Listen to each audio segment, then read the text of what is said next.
Kita harus mengatakan kepada masyarakat global, kita harus mengedukasi bahwasanya ajaran Islam tidak mengedepankan kekerasan.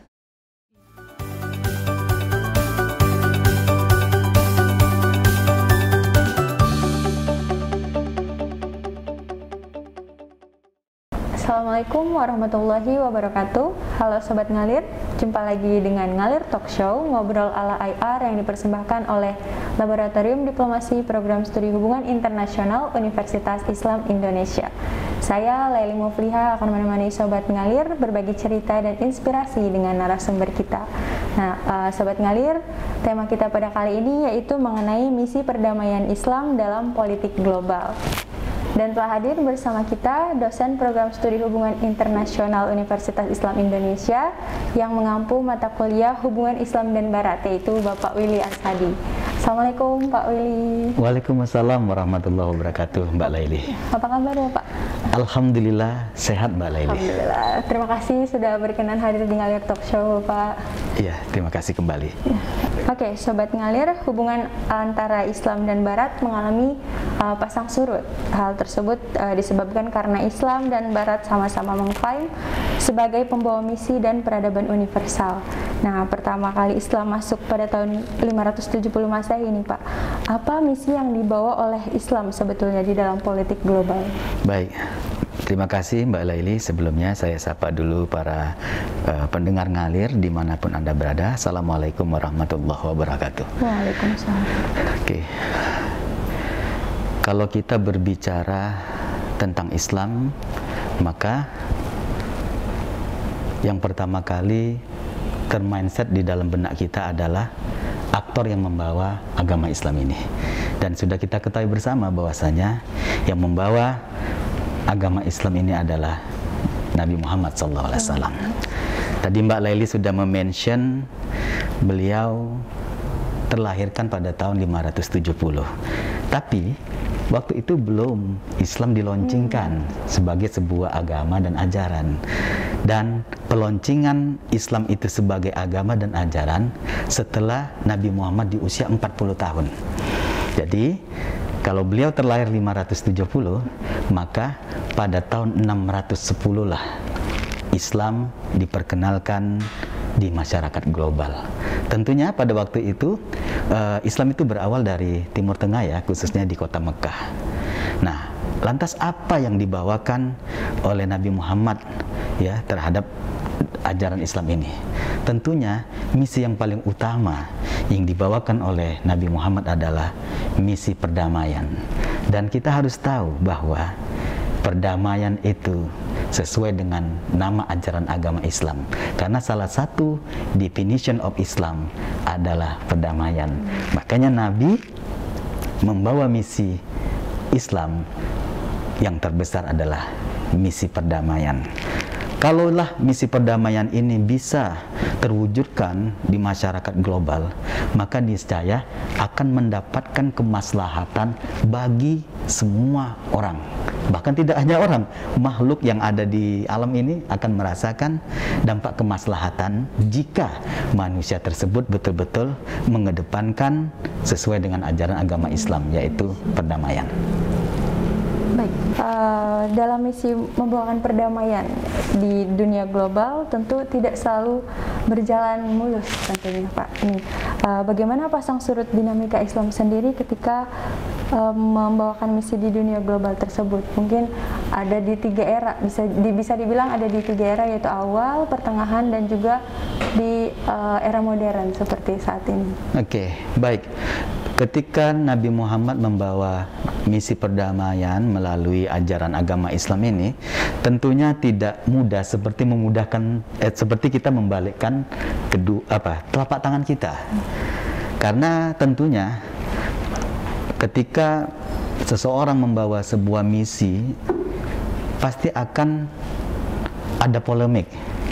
Nah, kebetulan waktu itu terus terang Mbak Laili, masyarakat yang ada pada waktu itu terus terang didominasi adalah masyarakat Mekah. Artinya kalau misalnya kita artikan, kita asumsikan Barat adalah Eropa seperti UK, Perancis, Kanada, Portugal, Spanyol dan sebagainya. Waktu itu belum ada singgungan.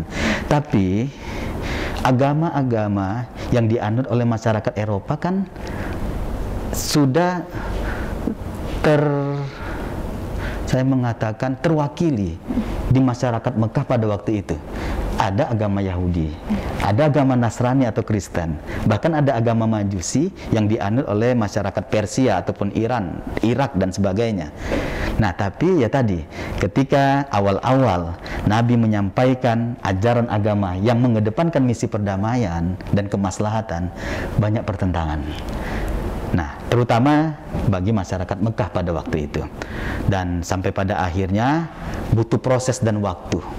Dan Nabi sempat mendapat pelakuan kriminalisasi oleh masyarakat Mekah pada waktu itu yang tidak sepaham dengan ideologi yang disampaikan oleh Nabi yang membawa misi perdamaian, karena dianggap ajaran yang disampaikan Nabi ini bertentangan dengan ajaran leluhur mereka.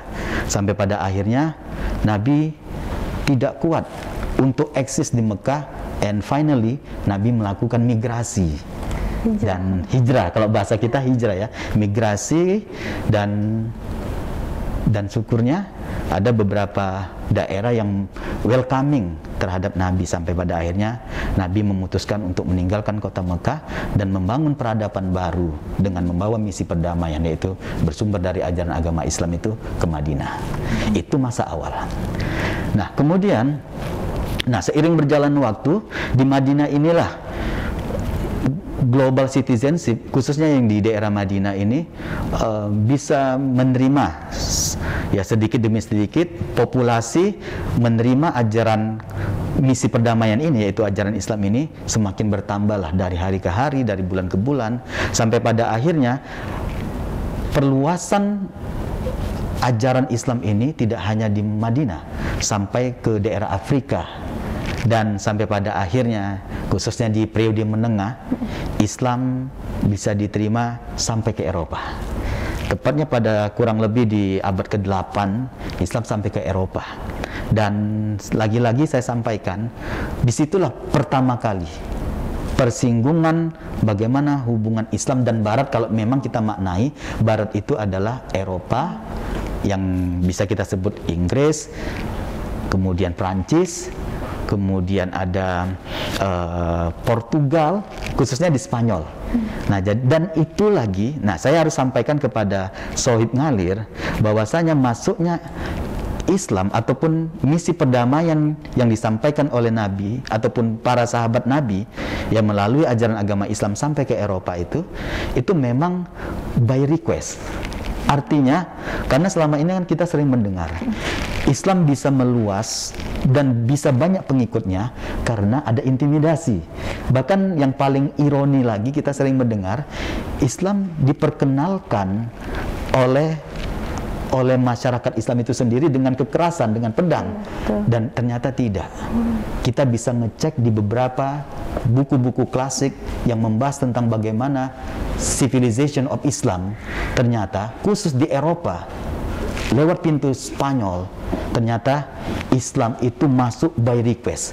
Pada waktu itu ada seorang raja, dia merequest karena waktu itu dia mendapat kriminalisasi oleh raja yang lain yang lebih kuat secara power, dan sampai pada akhirnya dia mengetahui bahwasanya ada kekuatan di daerah Timur Tengah yang di sana pemerintahnya menjalani dengan adil, sampai pada akhirnya dia minta permohonan agar penguasa yang zolim di Spanyol agar ditindak.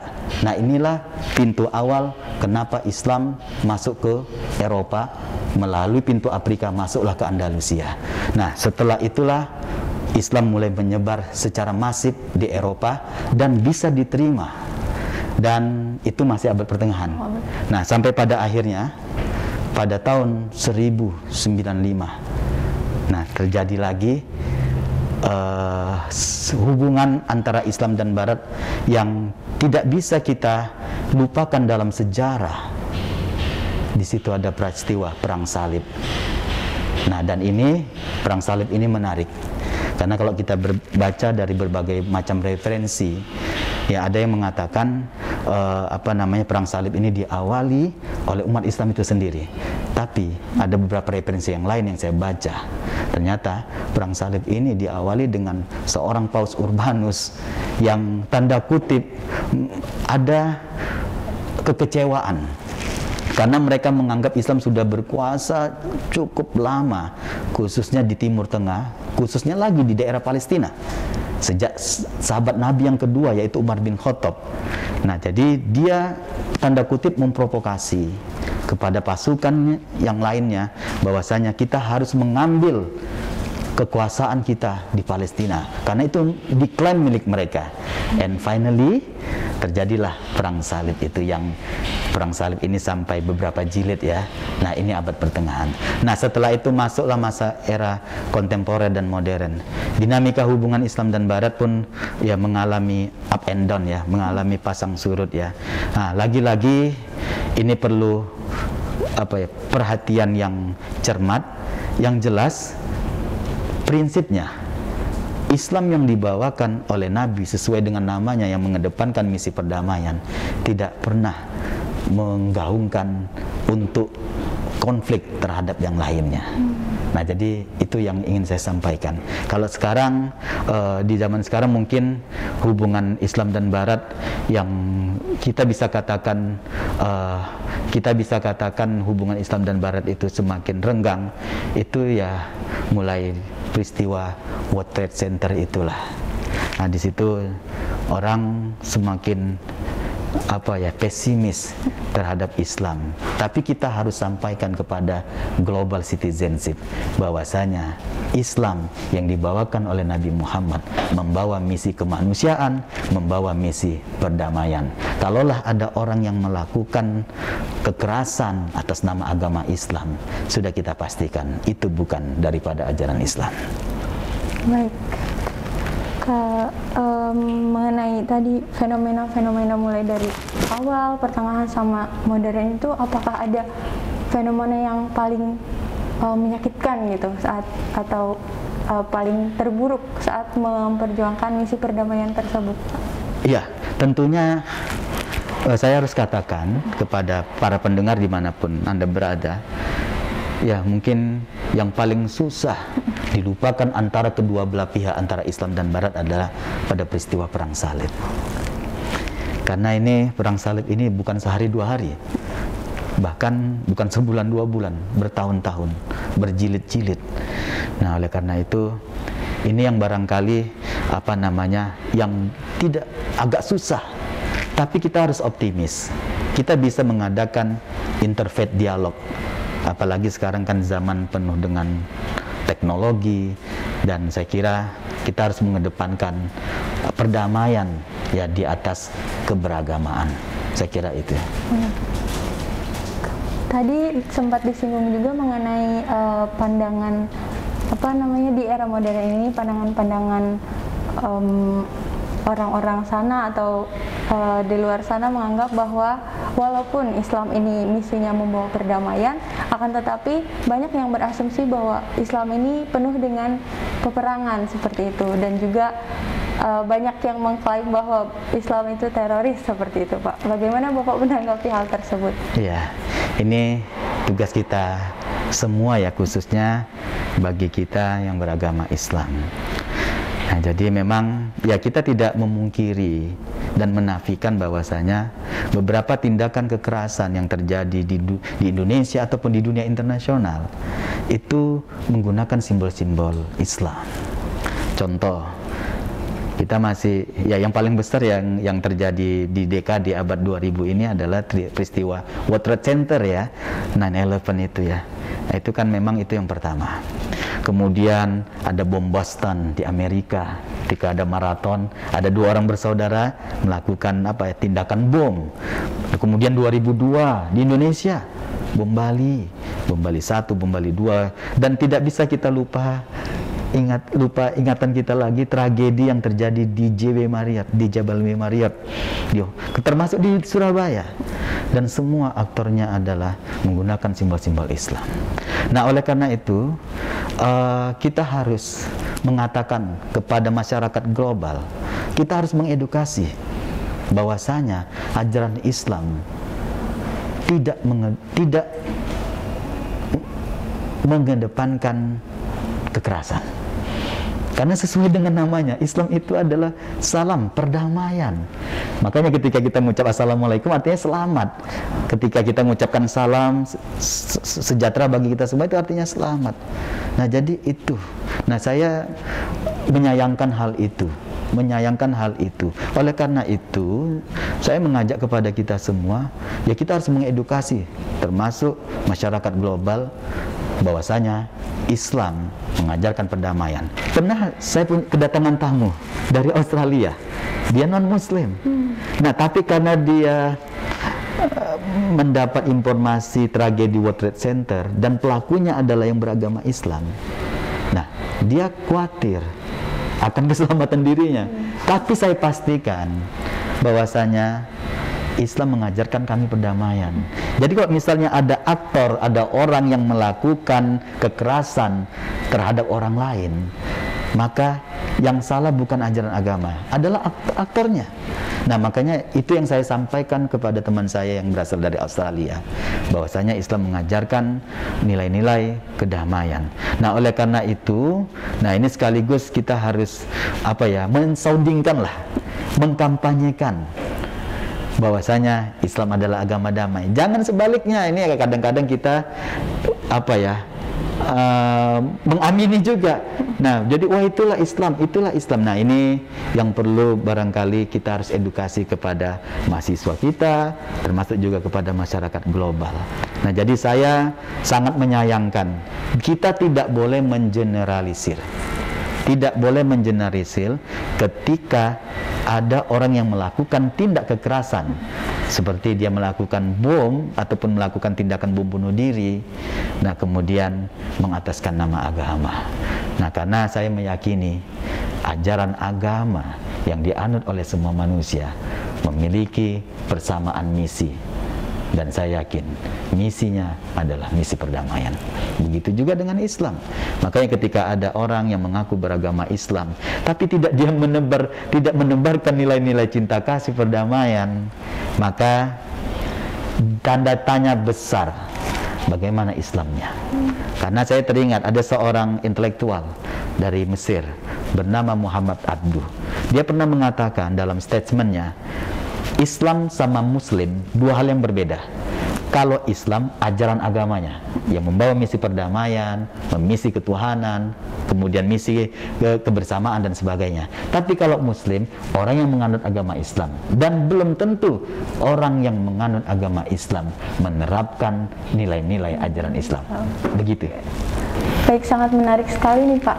Tapi saya juga teringat ada pertanyaan yang itu cukup sulit untuk dijawab bagi saya sendiri nih. Yaitu ada yang bertanya, Islam ini membawa misi perdamaian, akan tetapi kenapa pada saat mensyiarkan Islam sendiri terjadi peperangan seperti perang Badar, perang Suhud dan yang lainnya, itu kan merupakan kekerasan gitu Pak.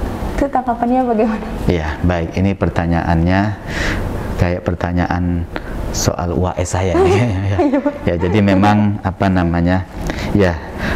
memang di dalam ajaran agama Islam ada perang, tapi perang itu dilakukan ketika memang kita diperangi.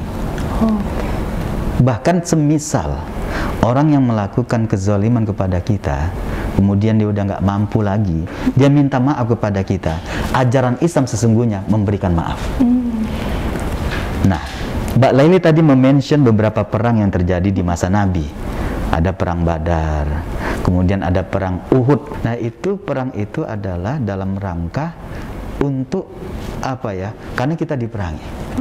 Kita diperangi. Oleh karena itu, ya kita harus melakukan pembelaan. Tapi kalau misalnya sudah terjadi perang, kemudian ada salah satu pihak, dalam hal ini pihak yang bertikai musuh, melakukan islah, ataupun minta perdamaian, maka itu yang harus dikedepankan dalam ajaran agama Islam. Dan itu pernah terjadi pada periode sahabat Nabi yang keempat, Ali bin Abi Thalib. Jadi waktu itu ada perang saudara bahkan perang saudara. Nah, tapi karena salah satu pihak udah merasa lemah, kemudian dia meminta isyarat untuk damai, maka Ali menerima dan merangkul tangan lagi untuk melakukan perdamaian. Nah, jadi sekali lagi saya sampaikan kepada Mbak Laili dan para pendengar dimanapun Anda berada, jadi memang perang itu upaya terakhir dengan catatan ketika kita memang diperangi. Nah, tapi ini konteksnya beda ya. Misalnya peristiwa di bom Bali itu saya sangat menyayangi. Ya, dia melakukan bom terhadap orang-orang yang tidak berdosa. Nah, itu dia tidak memahami Islam secara komprehensif. Kalau dia memahami ajaran Islam, Islam mengajarkan tidak seperti itu. Bahkan dalam perang sekalipun, Islam mengedepankan perdamaian.